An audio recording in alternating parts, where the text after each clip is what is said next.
Regresamos con la hora clave. Recordamos que pueden interactuar con nosotros a través de la etiqueta numeral hora clave. Y le damos la bienvenida a nuestro invitado Luis Castillo. Luis es historiador, profesor universitario. Bienvenido. Muchas gracias por la invitación. Mira, Luis, esta es una de las efemérides más significativas dentro de lo que fue la historia de independentista venezolana, ¿no? Se sabe que este fue un congreso el segundo más en toda América que se llevó a cabo y el más antiguo de América Latina. Sí. Ahora, realmente, ¿cuál es la importancia que tuvo este evento? Bueno, en primer lugar, yo creo que uno de los elementos más relevantes que va a tener este primer congreso de Venezuela, que se instala el 2 de marzo de 1811, va a ser precisamente que es el congreso que declara la independencia de Venezuela el 5 de julio de 1811.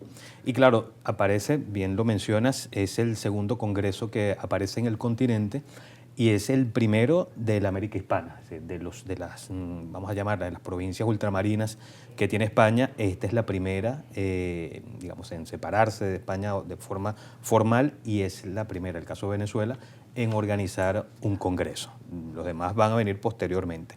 Las primeras experiencias, y que serían básicamente los primeros antecedentes que va a tener este congreso del 2 de marzo, precisamente es Estados Unidos, con sus congresos continentales, el de 1774 y el de 1776 en Filadelfia, que es el que básicamente, digamos, promulga la independencia de las 13 colonias del control británico.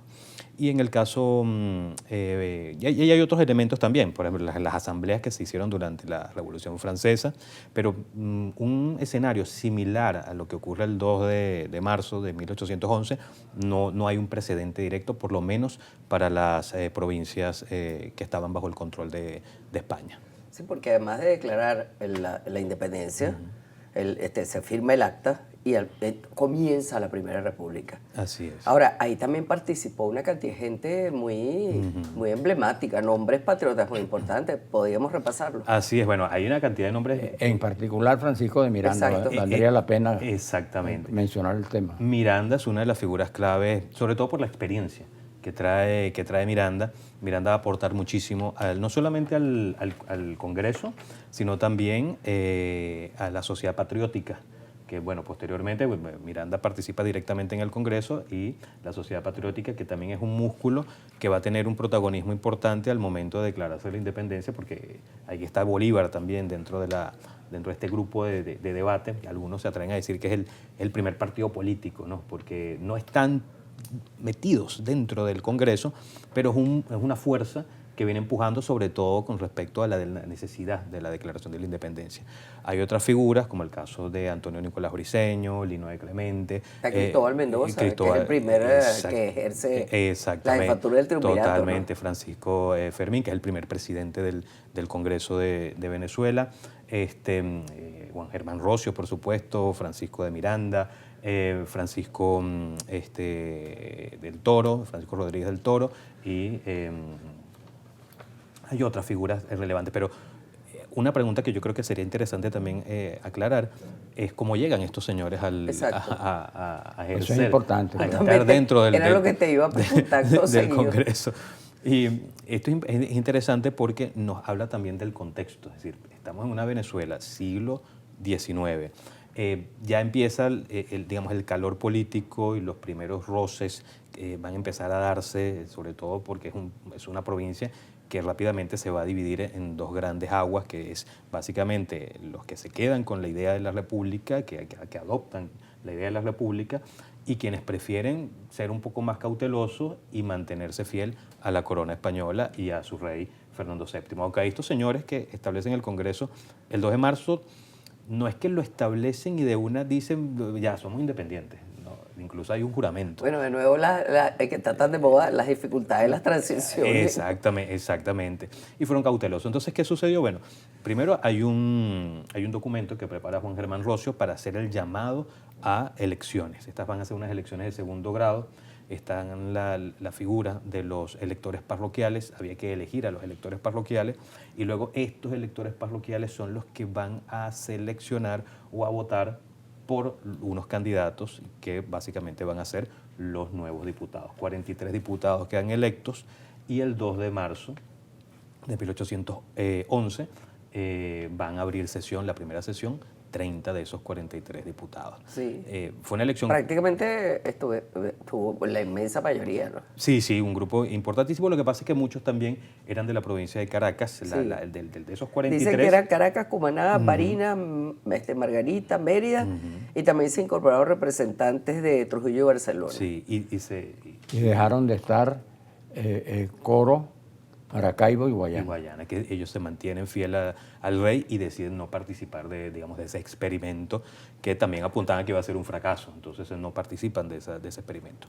También la variedad de los que participan también, hay algunos civiles importantes, como el caso de Rocio, pero hay militares también, como el caso, por ejemplo, de Francisco de Miranda, y hay un grupo de sacerdotes también que demuestra también el poder que la Iglesia tiene todavía en esos primeros pasos de la República. Claro. La Iglesia tiene un poder fundamental y dentro de esa estructura de diputados hay una serie de sacerdotes que ocupan un puesto dentro del Congreso. Se instalan y los pasos inmediatos fueron Sí, bueno. la materia que se aprobaron Sí. inmediatamente. Bueno, se da el primer paso, que es establecer el Congreso, el 2 de marzo de 1811, con estos 30 diputados.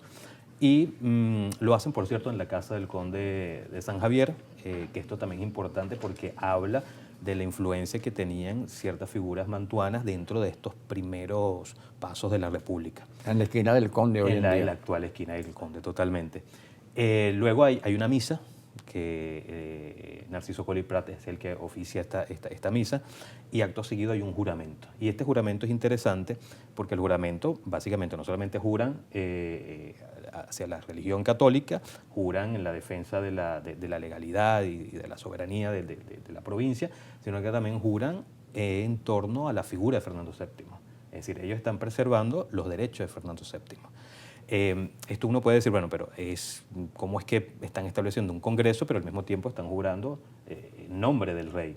Básicamente, están jurando en nombre del rey, pero al mismo tiempo están abriendo las puertas a la autonomía, porque solo ellos les rendirían cuentas al rey, a ninguna otra fuerza y a ninguna otra institución, ni siquiera que viniese de España.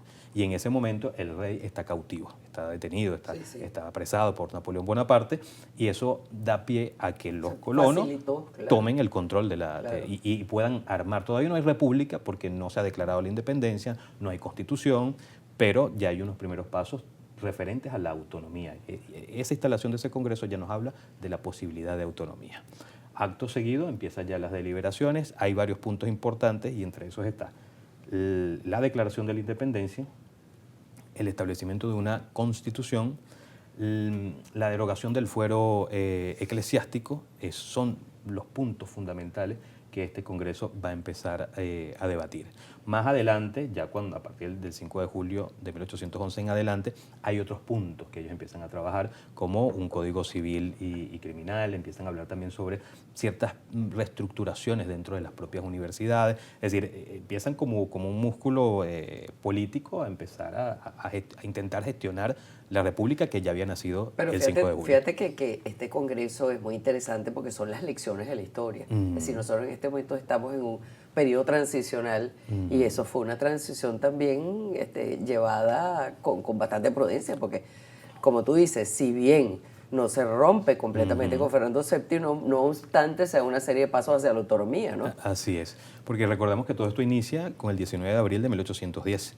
Esa situación que ocurre, que a veces todavía dentro de nuestra enseñanza de la historia, el 19 de abril sigue siendo como una fecha medio turbia en el sentido de que no sabemos decir exactamente qué fue. Y siempre lo sorteamos diciendo la declaración de la independencia o el inicio de la independencia.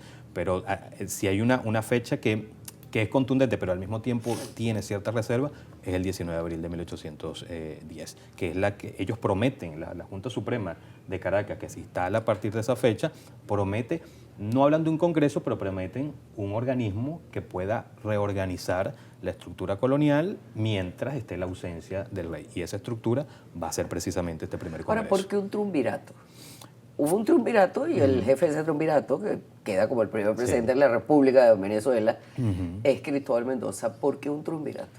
Un triunvirato porque se había demostrado que una de las fórmulas más efectivas para poder gestar estos sistemas, y los sistemas bastante jóvenes, claro, era precisamente que se turnaran esas figuras políticas, gubernamentales, sobre todo dentro de ese poder ejecutivo, para evitar, por supuesto, que ascendieran algunos que pudiesen, digamos, asumir la totalidad o el control total, una especie de autoritarismo, por decirlo de alguna manera. Un poco repartir el poder. Exactamente. Y bueno, esta era una fórmula que podía, digamos, funcionar, y sobre todo en ese escenario de calor inicial de lo que va a ser la guerra de independencia. Ahora, fíjate este personaje que fue también clave aquí, que yo personalmente lo admiro muchísimo, que es Juan Germán Rocio. Ese fue el redactor clave del Acta de Independencia. Así es. ¿Cuál fue el rol de Juan Germán Rocio en este contexto? Rocio, igual que esta fecha es una...